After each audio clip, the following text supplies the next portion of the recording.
Bismillahirrahmanirrahim. Assalamualaikum warahmatullahi wabarakatuh. Alhamdulillahirabbil alamin. Allahumma shalli ala sayyidina Muhammad wa ala ali sayyidina Muhammad.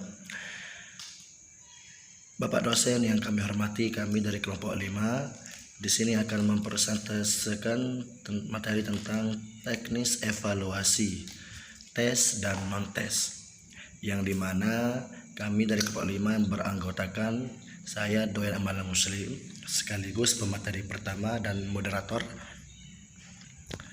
Kemudian pada saudari Nurul Febriandini, dan yang ketiga saudari Mahdina.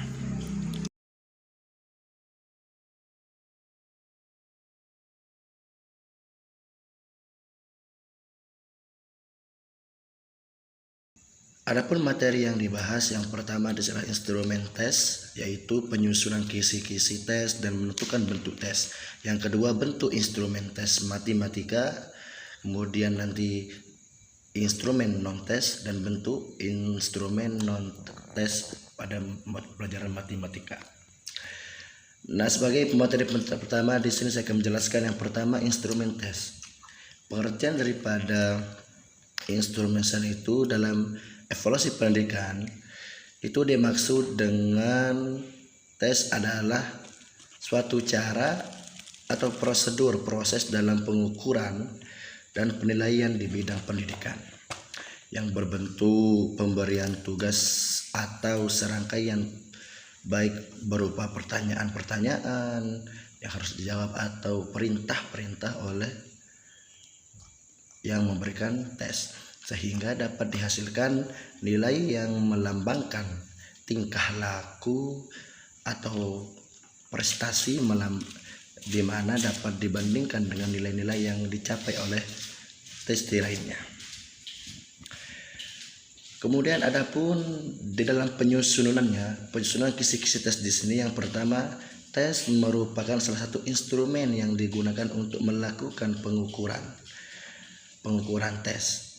Terdiri atas sejumlah pertanyaan yang memiliki jawaban benar atau salah, atau semua benar atau sebagian benar.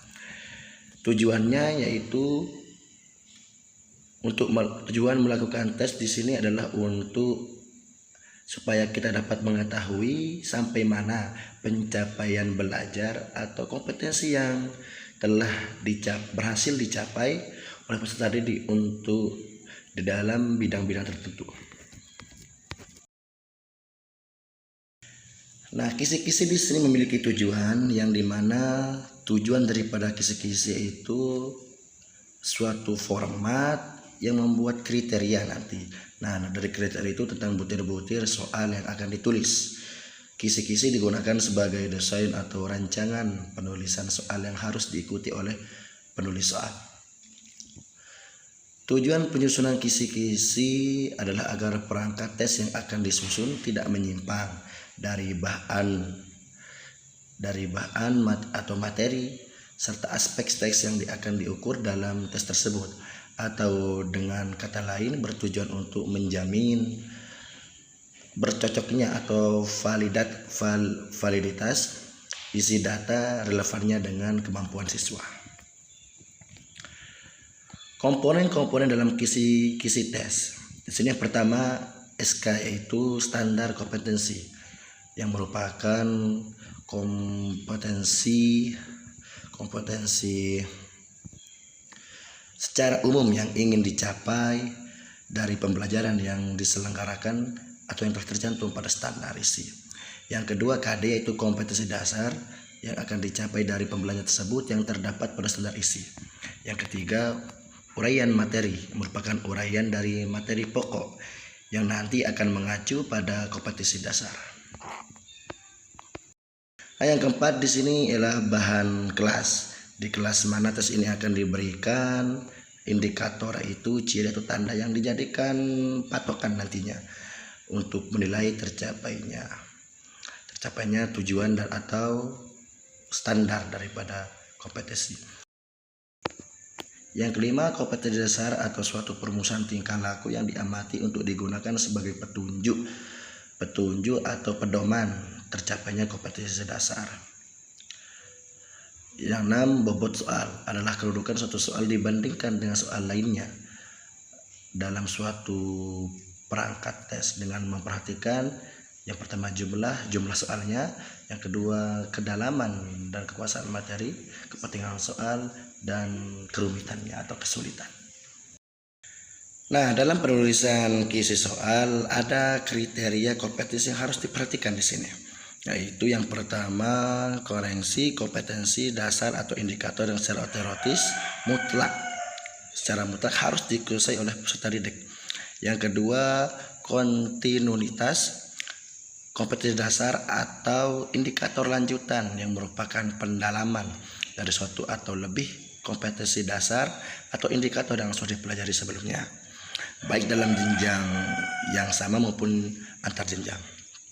Yang ketiga, referensi kompetensi dasar atau indikator terpilih harus merupakan kompetensi dasar atau indikator yang diperlukan untuk mempelajari atau memahami bidang studi lain. Yang keempat, keterpakaian kompetensi dasar dan indikator harus merupakan kompetensi dasar dan indikator yang memiliki nilai terapan tinggi dalam kehidupan sehari-hari. Nah, demikian materi dari saya lanjutkan, serahkan kepada pemateri kedua, pada saudara Nurul Febriandin. Kepadanya dipersilakan. Bismillahirrahmanirrahim. Assalamualaikum warahmatullahi wabarakatuh. Baik, saya mengucapkan terima kasih kepada moderator karena telah memberikan kesempatan kepada saya untuk melanjutkan penjelasan dari pemateri pertama. Di sini saya akan menjelaskan dalam penulisan kisi soal ada kriteria kompetensi yang harus diperhatikan, yaitu pertama, urgensi. Kompetensi dasar atau indikator yang secara teoritas mutlak harus dikuasai oleh peserta didik. 2. Kontinuitas. Kompetensi dasar atau indikator lanjutan yang merupakan pendalaman dari satu atau lebih kompetensi dasar atau indikator yang sudah dipelajari sebelumnya, baik dalam jenjang yang sama maupun antar jenjang. Yang ketiga, relevansi. Kompetensi dasar atau indikator terpilih harus merupakan kompetensi dasar atau indikator yang diperlukan untuk mempelajari atau memahami bidang studi lainnya. Yang keempat, keterpakaian. Kompetensi dasar dan indikator harus merupakan kompetensi dasar dan indikator yang memiliki nilai terapan tinggi dalam kehidupan sehari-hari. Selanjutnya, yang pertama, bentuk instrumen tes matematika. Yang pertama, tujuan instrumen tes untuk mengetahui sejauh mana pengetahuan siswa tentang pemahaman materi pembelajaran 1 selama semester. 2. Jenis instrumen yang digunakan. Jenis instrumen tes yang digunakan penulis adalah bentuk pilihan ganda dan esai. Yang ketiga, panjang instrumen. Waktu pengerjaan yang diberikan kepada peserta didik. Yang keempat, kisi-kisi soal. Dapat mengklasifikasikan soal-soal lots, mods, dan HOTS. Yang kelima, bentuk instrumen. Mata pelajaran, kelas, atau semester. Selanjutnya, kedua, menentukan bentuk tes. Pemilihan bentuk tes yang tepat ditentukan oleh tujuan tes, jumlah peserta tes, waktu yang disediakan untuk memeriksa lembar jawaban tes, cakupan materi tes, dan karakteristik mata pelajaran yang diujikan. Diklasifikasikan menjadi 5 pembagian. Yang pertama, tes menurut sifatnya dikelompokkan menjadi tes verbal dan tes nonverbal. Tes verbal yaitu tes yang menggunakan bahasa sebagai alat untuk melaksanakan tes, seperti tes lisan dan tes tertulis. Sedangkan tes nonverbal yaitu tes yang tidak menggunakan bahasa untuk melaksanakan tes, tetapi menggunakan gambar, memberikan tugas, dan sebagainya. 2. Tes menurut isi dan tujuannya dikelompokkan menjadi 1. Tes kecepatan, yaitu tes ini bertujuan untuk mengevaluasi peserta tes dalam hal kecepatan berpikir atau kognitif atau keterampilan. baik yang bersifat spontanitas maupun hafalan dan pemahaman dalam mata pelajaran yang telah dipelajarinya. 2. Tes kemampuan, yaitu tes ini bertujuan untuk mengevaluasi siswa atau peserta didik dalam mengungkapkan kemampuannya baik dalam bidang kognitif maupun keterampilan matematika, dengan tidak dibatasi dengan ketat oleh waktu yang disediakan. Yang ketiga, tes bakat, yaitu tes yang digunakan untuk menyelidiki bakat seseorang. Yang keempat, tes inteligensi, yaitu tes yang digunakan untuk mengetahui kecerdasan seseorang. Yang kelima, tes prestasi belajar, yaitu tes yang dilakukan untuk mengetahui prestasi belajar yang dipelajari untuk mengetahui ketercapaian tujuan pembelajaran yang telah ditargetkan. Yang keenam, tes diagnostik, yaitu tes yang digunakan untuk menggali kelemahan atau permasalahan yang dihadapi murid dalam belajar. Yang ketujuh, tes sikap, yaitu tes untuk mengetahui sikap murid terhadap sesuatu atau bersifat subjektif. Yang kedelapan, tes minat, yaitu tes yang digunakan untuk mengetahui minat murid atau peserta didik terhadap hal-hal yang disukainya. Yang kesembilan, tes formatif, yaitu tes yang dilakukan pada akhir pokok bahasan pembelajaran untuk mengetahui sejauh mana siswa telah mencapai pemahamannya. Dan yang terakhir, yang ke-10, tes sumatif, yaitu tes yang dilakukan pada akhir semester untuk mengetahui sejauh mana siswa telah mencapai pemahamannya. Ketiga, tes menurut pembuatannya dikelompokkan menjadi tes terstandar dan tes buatan guru. Tes terstandar yaitu tes yang dilakukan mengandung prosedur yang seragam untuk menentukan nilai dan administrasinya. Tes terstandar bisa membandingkan kemampuan murid dengan murid lain pada usia atau label yang sama. Kasus ini dilakukan pada tingkat nasional. Yang kedua, tes buatan guru, yaitu tes buatan guru yang cenderung difokuskan pada tujuan instruksional untuk kelas tertentu dan untuk kepentingan prestasi belajar. Yang keempat, tes menurut bentuk soalnya dikelompokkan menjadi tes uraian dan tes objektif. Tes uraian yaitu tes yang memberikan kesempatan pada murid untuk menjawab secara bebas dengan menggunakan berdasarkan pemahamannya pada konteks materi yang diteskan. Kemudian bentuk tes ini terdiri dari tes uraian bebas dan uraian terbatas. Tes objektif yaitu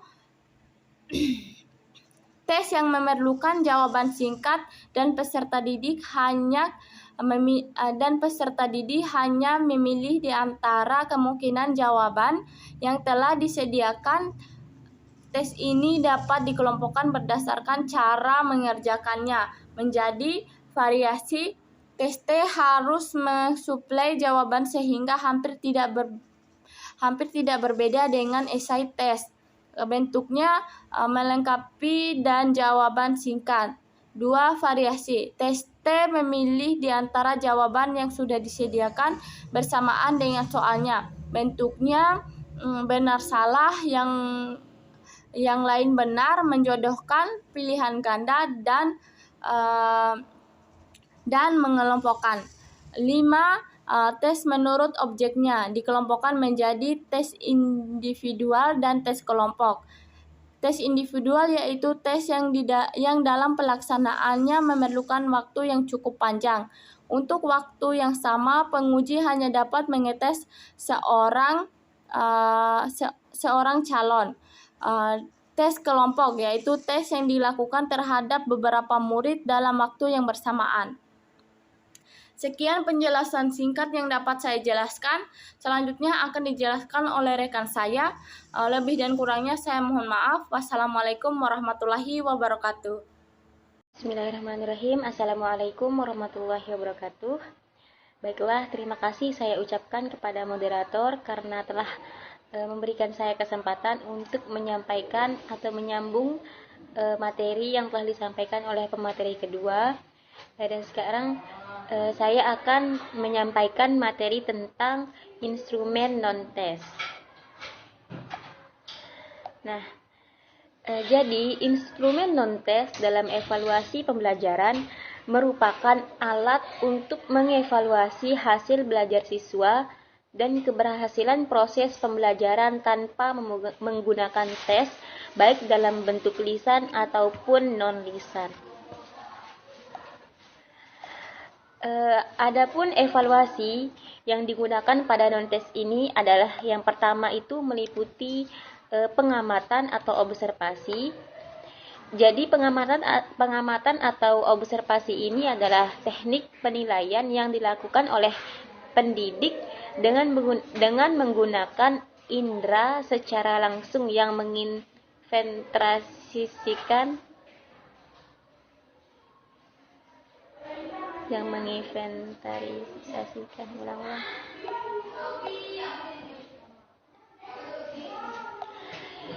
Adapun evaluasi yang digunakan pada non-tes ini adalah meliputi yang pertama pengamatan atau observasi. Jadi pengamatan atau observasi ini adalah suatu teknik penilaian yang dilakukan oleh pendidik dengan menggunakan indera secara langsung yang menginventarisasikan data tentang sikap dan kepribadian siswa dalam kegiatan belajarnya. Kemudian yang kedua itu adalah wawancara atau interview. Wawancara ini merupakan teknik non-tes secara lisan. Pertanyaan yang diungkapkan pada umumnya menyangkut segi-segi dan kepribadian siswa dalam proses belajarnya. Nah, kemudian yang ketiga yaitu menggunakan angket. Nah, jadi tujuan penggunaan angket atau kuesioner dalam proses pembelajaran terutama adalah untuk memperoleh data mengenai latar belakang peserta didik sebagai salah satu bahan dalam menganalisis tingkah laku dan proses belajar mereka. Kemudian yang keempat yaitu inventory. Nah, inventory pada hakikatnya tidak banyak berbeda dengan angket. Inventory ini mengandung sejumlah pertanyaan yang tersusun dalam rangka mengetahui tentang sikap, pendapat, dan perasaan siswa terhadap KBM. Nah, kemudian yang kelima yaitu menggunakan daftar cek atau checklist. Nah, daftar skala bertingkat atau rating scale, daftar cek atau checklist ini adalah sederetan pertanyaan atau pernyataan yang dijawab oleh responden dengan membubuhkan tanda cek yaitu tanda checklist pada tempat yang telah disediakan. Kemudian yang keenam yaitu tes kinerja. Tes kinerja dalam hal ini adalah berbagai jenis tes yang dapat berbentuk tes keterampilan tertulis, tes identifikasi, tes simulasi, uji praktik kerja, dan sebagainya. Kemudian yang ketujuh yaitu demonstrasi, dan yang kedelapan yaitu portofolio. Jadi portofolio ini adalah kumpulan dokumen dan karya-karya peserta didik dalam karya tertentu yang diorganisasikan untuk mengetahui minat, perkembangan, belajar, dan prestasi siswa. Nah, yang kesembilan yaitu jurnal. Jurnal ini adalah catatan siswa selama berlangsungnya proses pembelajaran. Yang ke-10 penilaian diri, dan yang terakhir yaitu penilaian antar teman, yaitu teman sejawat. Nah, penilaian antar teman ini dilakukan dengan meminta siswa mengemukakan kelebihan dan kekurangan teman dalam berbagai hal. Nah, yang kedua yaitu bentuk instrumen non-tes. Jadi, ada beberapa bentuk instrumen non-tes. Yang pertama yaitu tujuan dari instrumen. Tujuan instrumen Tujuan instrumen non-tes ini adalah untuk mengetahui sejauh mana minat peserta didik terhadap mata pelajaran matematika. Kemudian yang kedua, jenis instrumen non-tes yang digunakan. Nah, jadi jenis instrumen yang digunakan adalah instrumen berbentuk kuesioner. Kemudian yang ketiga, skala yang digunakan. Skala penilaian yang digunakan dalam instrumen ini adalah jenis skala Likert. Yang keempat, kisi-kisi instrumen non-tes. Dan yang terakhir, bentuk instrumen non-tes. Mungkin hanya itu yang bisa saya paparkan sebagai pemateri ketiga. Selanjutnya saya akan kembalikan kepada moderator. Dengan berakhir, ya itulah tadi penyampaian materi dari kelompok 5. Dengan berakhirnya penyampaian dari pemateri ketiga, berakhir pula persentase dari kelompok 5. Semoga bermanfaat. Kritik dan sarannya yang membangun kami harapkan. Terima kasih. Wassalamualaikum warahmatullahi wabarakatuh.